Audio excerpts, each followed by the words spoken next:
Hey everyone, Clark is Shy here, welcome back to another video. Today I want to talk to you guys if will Citadelle Des Morts Black Ops 6 Zombies DLC1 succeed or fail, and will hold up the hype that Black Ops 6 Zombies has been having as of recently. As you know, Black Ops 6 Zombies has been on a really good streak in terms of hype and, positivity, and of course the success that it's been having. Terminus being, one of the best launch maps ever, having a great ass Easter egg and a shit ton of fun just on the map in general. For a map that size, it's amazing. On top of that, Liberty Falls, if you are into like the Cold War based type of maps, Liberty Falls is the map for you. It's got a Cold War style in terms of difficulty Easter egg. On top of that, high grounding on that map is fun. If you just want to kill zombies and have fun, Liberty Falls is that map for you. And I just want to talk about, will Citadelle Des Morts hold up the hype that those two maps have brung and the whole of Black Ops 6 Zombies coming along with it. On top of that, where will it hold in between all the other DLC1 maps that we've had within Call of Duty Zombies? And the first thing I do want to state here, as some people might be confused about this, as some people may be rage baiting on Twitter and all that stuff, but DLC1 Citadelle Des Morts, the Zombies map, is not a part of the Warzone map Avalon. Now, as you know, the next Warzone map is called Avalon, and in the Terminus ending cutscene, Sam stated the next location where the next map is in Avalon. Now,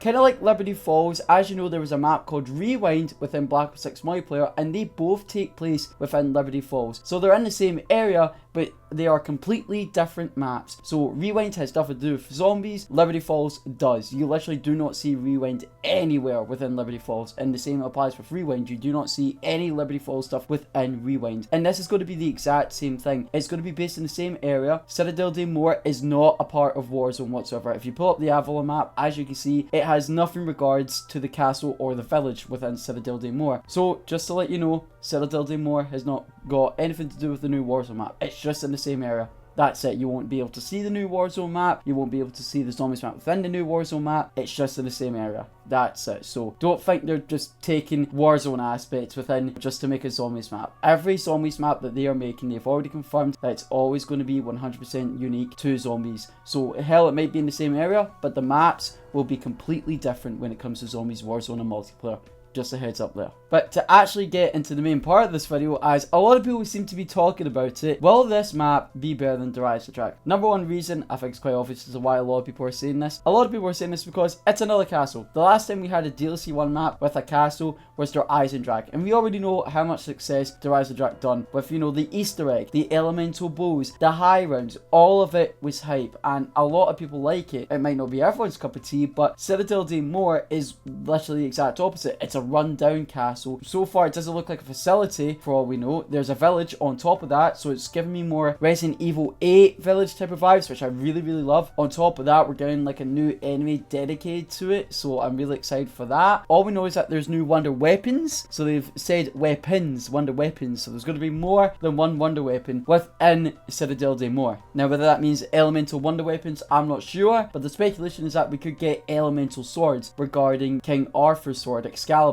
which I genuinely think would be the coolest fucking thing ever. But to say if it's better than Eisendrache, simple answer is, we don't know. We need to play the map to see how it is. Honestly, with Black Ops 6 genuinely having a good reputation so far, sure it has its bugs and sure it's not completely perfect, and Black Ops 3 as it stands right now, if we're counting the whole of Black Ops 3, so the launch, all the other maps, Over Chronicles, all that shit, as it stands, Black Ops 3 is still definitely the better, game with the amount of content it has. But if we were just counting the launch and DLC1 coming, honestly, I do want to say the launch might potentially be better in Black Ops 3. Now, I only say that because one, I personally enjoyed the Black Ops 3 launch, but two, a lot of people didn't. I know a lot of people weren't a fan of Shadows of Evil, a lot of people played the Giant, but me personally, I was quite the exact opposite. I enjoyed the hell out of Shadows of Evil, and as much as I enjoyed the Giant, I got bored of that map pretty quickly from time to time. But then of course DLC1 came along and Eisendrache completely changed the picture with the elemental bows and stuff. But within Black Ops 6 Zombies, Terminus has a lot of shit. It has equal the amount of side Easter eggs it has compared to that of Shadows of Evil. On top of that, has a great ass main Easter egg, and probably better, to be honest. As much as I love the Shadows of Evil Easter egg, Terminus has definitely got the better main Easter egg. I mean, look at that boss fight compared to the Shadow Man boss fight, for crying out loud. And in Liberty Falls, there is a lot more to do on that map compared to that of the Giant, especially when you've got a main Easter egg, somewhat of a boss fight, and an ending cutscene. So, but that's just me. as much as I love my boy Darius and the Giant. But if we're talking about, you know, all the content and including DLC1, I don't know. I'm still going to have to give it to Black Ops 3, but depending on how this goes, I have faith in the developers. If we're getting like Easter eggs like Terminus, boss fights like Terminus, and you know, just an overall great grounded map with so much cool side Easter eggs, a cool ass main Easter egg, some cool ass wonder weapons, good layout, and just a good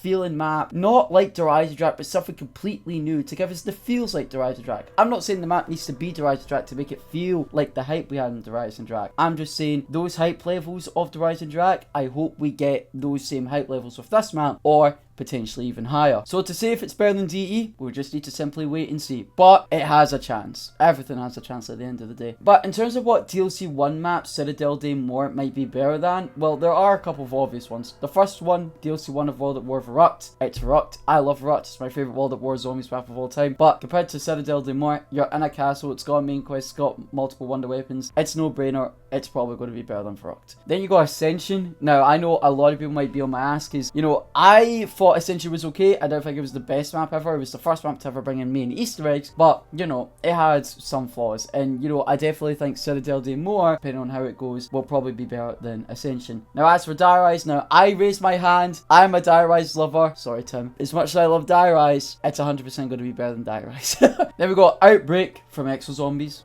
That's a no-brainer there. In my opinion, it's Exo Zombies. As much as I really like Outbreak, the first map, that's probably one of, if not the best map in Exo Zombies. Outbreak has a lot of flaws, and with how Black Ops 6 is and with the better mechanics, yeah, no, Citadelle Des Morts will probably be better than Outbreak from Exo Zombies. And then after that, the other map that I have is my least favourite map of all time, and I'm not saying it just because it's my least favourite map of all time, but it's the Darkest Shore. Now, the Darkest Shore, you know, I've done it many times, and you know, I don't completely hate it, right? I could actually go in there and have fun with my friends, or sometimes even solo, but I don't know, man. I don't know. And this is actually a point that I just thought of in my head here. As you know, from the image we have from Citadelle Des Morts, there seems to be fog. Now, I hope the fog does not work like the Darkest Shore, and these new enemies don't work like the spider bosses. I can't remember what the fuck they're called. That's how much I hate the Darkest Shores. Muchler or something? I don't fucking know. But I hope it doesn't work like that, because honest God, that boss was super strong, and I hope these bosses, these like new special enemy types, aren't like that at all. So here's hoping to that. I doubt it will be, but just a heads up there. And even then, just I wasn't a fan of the map in general. The wonder weapon was cool, but that was really it, to be honest. Other than that, I wasn't a fan of the Darkest Shore. Now, as for Firebase C, Firebase C, there's actually genuinely a lot of people that actually love Firebase C. I loved Firebase C. I still think it's an okay map. It's alright. Sorry, Caleb. But, you know, Firebase C, you know, there is a lot of people out there that do like it. And with this current generation, this current era of zombies, you know, with people getting used to, you know, the Dark Ether stuff from Cold War to where we are now at Black Ops 6, to say it's better than Firebase, I don't know how people will feel about it. If anything, I definitely think it will be, because, you know, it's not just one whole facility within Vietnam. No, it's a motherfucking castle. So in terms of like the theme of it, this is 100% better already. But in terms of how we will play, I don't know. We'll need to see, especially with the Easter egg. And then of course, it'll be better than Terminal Dicta from Vanguard Zombies. Now, as for the 3 DLC1 maps I didn't mention, these are the maps I really don't think it could be better than, but has the possibility to. The first one being the Eisendrache, I don't really need to explain. I already explained that within the last topic. The next one being Raven the Redwoods. Now, Raven the Redwoods is basically somewhat like the Eisendrache. Of course, before people say in the comments, oh, shut the fuck up, it's not a castle, you're in a Redwoods, Infinite Warfare Zombies was goofy as fuck. I hear you, alright, I hear you. But Raven the Redwoods was so cool in terms of its layout, the wonder weapons. Easter egg might have been easy as shit, but it was awesome, especially with the reward that you unlock after it if you're not using Director's Cut, being the smiley. It was great, and it was fun to play. I rate Raven Redwoods as one of the best DLC1 maps that we've ever had in zombies. I don't know if it'll be better than that, but we'll need to see. And then the last one I have been Dead of the Night. Now, the reason why I say Dead of the Night might be better than Citadelle Des Morts is because, I don't know, I'm getting a bit of a Dead of the Night vibe from this. Like, this looks like Citadelle Des Morts is like the aftermath of Dead of the Night. Like, the mansion's all destroyed, all that stuff, and you're playing in that, like, somewhat of an area. You're playing in Dead of the Night, but it's the aftermath of it. The mansion's destroyed, it's burnt down, all that shit. Whereas Citadelle Des Morts, it's a castle torn down. That's kind of the vibes I'm getting. And, you know, I know a lot lot of people weren't a fan of Dead of the Night, especially with the marketing, the characters, all that stuff. But you know, I love Dead of the Night. I love the layout, I love the look in the map, I love the wonder weapon, the Easter egg too. Underrated opinion here, but I actually love the Dead of the Night characters. I just think they're goofy as fuck.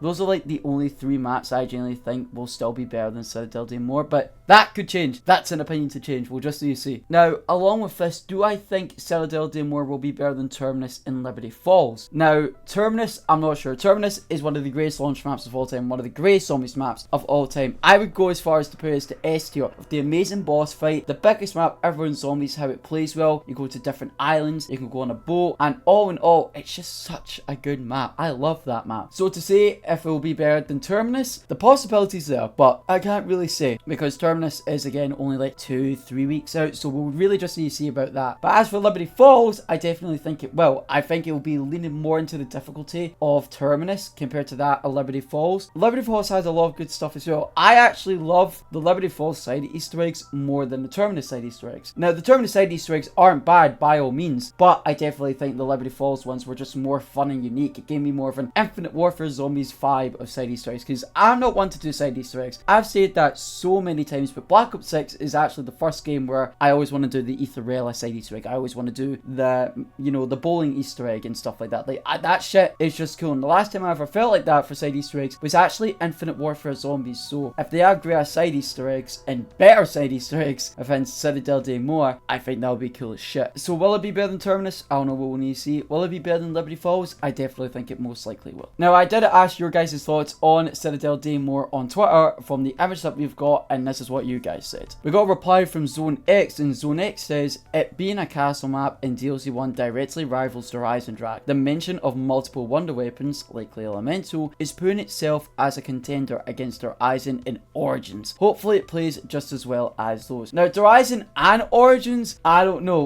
Like, those are the big contenders, and I actually completely forgot about Origins. But Origins, that's a big contender, man, so we'll just need to see about that. But elemental wonder weapons, you know, if we're just basing off of that, these elemental wonder weapons could potentially be better than the staffs and the bows, or just better than the staffs, or just the bows. But we'll just need to see about that. But, you know, if anything, I'd say it rivals more Eisendrache than Origins, but we'll see when the map comes out. We actually have a reply from Bailey from Zone X's tweet, and Bailey says, I really hope they can add the quest feel of 4-player, working towards 4 different wonder weapons. The 4 bows were great on Horizon. Now, when I first read this, I thought the man wanted 4-player Easter eggs back, because, you know, as much as I did like the idea of simply doing some 4-player Easter eggs, you know, actually having a, you know, a purpose to bring in more groups within your match just to do an Easter egg. You know, me personally, when I first done Ascension Shang, I hated the idea because I hardly ever played with anyone, and you know, I'm glad they've made it solo and co-opable now, but from reading this tweet, it's making it sound like as if it's more like an Origins, where in Origins, whether you're solo or co-op, you need to have all the staffs to do the Easter egg, whereas in Eisendrache, you only need all the 4 bows if, one, you want to, if you're playing solo, or if you're playing solo and you don't want to get all the bows, all you have to do is get 1 bow, or if you are playing 4-player, you do need all the bows. So honestly, for a quest to work like this, I genuinely think it would be cool. That's something that we haven't seen in zombies in a long time, where it's actually required for you to get all the elemental wonder weapons to actually do the Easter egg, whether you're in solo or co-op. And I'm pretty sure the only map that has actually ever done that in terms of elemental wonder weapons is actually Origins, so I definitely think that would be a good thing to come back. But if I'm wrong about that, let me know. We have a reply from Switz, and Switz says, I personally think it's great what Treyarch is doing with keeping both communities alive and having their own twist on DE. And yes, the Battle Pass system is so 2019, but in fairness, with what they're adding in Season 1, see the grind aspect to it. Oh yeah, no, along with that, the Season 1 stuff, it's looking phenomenal as well, with the Battle Pass and stuff, again, Gobblegums, and it makes me want to just play the game more and grind out the Battle Pass, because I didn't buy every Battle Pass within Cold War. You know, I think I only bought like Season 1, 2, and 5, and 6, but no, I actually probably bought Season 3 for the PPSH, but that was really it, to be honest. But, you know, them having a new twist on like a castle-styled map like DE, I definitely think is cool, because within DE, you can actually see a village from down below, and there's actually a multiplayer map of that village within Eisendrache. So to actually play in the village and the castle, getting a bit of a more Resident Evil 8 village type vibe, that actually gets me hyped, so I'm going going to have to agree with Switz on that one. We got one from Zenixc, and Zenixc says, the map looks incredible, and the new enemy they revealed is definitely unusual. I'm curious to see how it's going to function in the game, but I'm beyond excited. Absolutely agree. I want to see how this new boss works. Will it work like the Nosferatus? Will it work like a previous boss that we've seen in the past? I don't know. We'll just see. But I really hope it's not like a reskinned, you know, version of a boss. It's something completely new and something we haven't seen before. So we'll just see how it is, honestly. And then we have a reply from Michael, and Michael says, DLC 1 just from the image alone looks incredible. I think live service zombies is actually going to be impressive for the first time with the maps. I also think Black Ops 6 Zombies DLC season may turn around the negative opinion on the live service DLC from the people who don't like it. You know, honestly, I gotta agree. So far, we'll just see how it is. We're getting limited time modes, we're getting gob gums, we're getting a lot of cool shit for Black Ops 6 Zombies. But in terms of the maps, I really think that will decide Black Ops 6 Zombies' future and the whole of Zombies' future. Because honestly, if the DLC season is actually great, then honestly, I think we will be in for one of the best Zombies games ever. If not top 3 or top 2, rivaling Black Ops 3. And then we got one from Mala, and Mala says, very promising stuff I've seen. I have my speculations on the new perk, and I'm excited to see it in action. 2+ wonder weapons is going to be very interesting. Hoping for more chaos elements to see what direction they are going for in the story. More fantasy elements will also be nice. I also do agree, them leading more into like the fantasy side elements, like how chaos done it, would definitely be very cool, because we've been on this like story for a while now, like all grounded facility maps, all that stuff, and honestly, the only maps I could say that didn't feel like a grounded facility type of deal was honestly Terminal Dicta, Shinonuma Reborn, and the Archon, whereas Durham Farm was just a multiplayer based map with Red Star. And then of course with Cold War, you know, you had some campaign based maps. I know Maratone was based off on the campaign, I know Forsaken was based off the campaign, Firebase was, and D Machine was actually the one only unique map aside from the Nocturne Tone area within Cold War Zombies. So honestly, them leading into the more fantasy stuff within Zombies from now on into the future, I definitely think we'll be in for cool unique maps and mind-blowing stuff that we would never thought we would see in Zombies before. And then we go on from Revive Gamer, and yeah, he replied with something that, you know, I would get banned from YouTube from, so let's not. And then we got one from Captain Butcher, and Captain Butcher says it's too foggy. Now honestly, there is a bit of fog in there, but I genuinely hope the fog is just something that's just above us, you know, giving us that eerie kind of feel within Citadelle Des Morts, because they've labeled this map as terrifying, and honestly, it has the potential to. So honestly, I hope it's not something like, you know, heavy fog like Darkest Shore or Call of the Dead, because even though those maps didn't have fog 24/7 like Transit, depending on the areas you went to, I definitely think if the fog is way too heavy, it might be annoying. Like fog like Origins, for example, I genuinely thought that was okay. I could still see the map clearly and stuff. So honestly, if it's stuff like that, I personally won't mind it. But honestly, Season 1 and Citadelle Des Morts is looking great for Black Ops 6 Zombies, and I can't wait to see what they do for the rest of the DLC season. But guys, thank you all so much for watching. I hope you all did enjoy. If you guys did, please subscribe, leave a like, click the notification bell, always to the channel. I hope you all have a fantastic rest of your day, and I will see you all within the next video or live stream. And goodbye.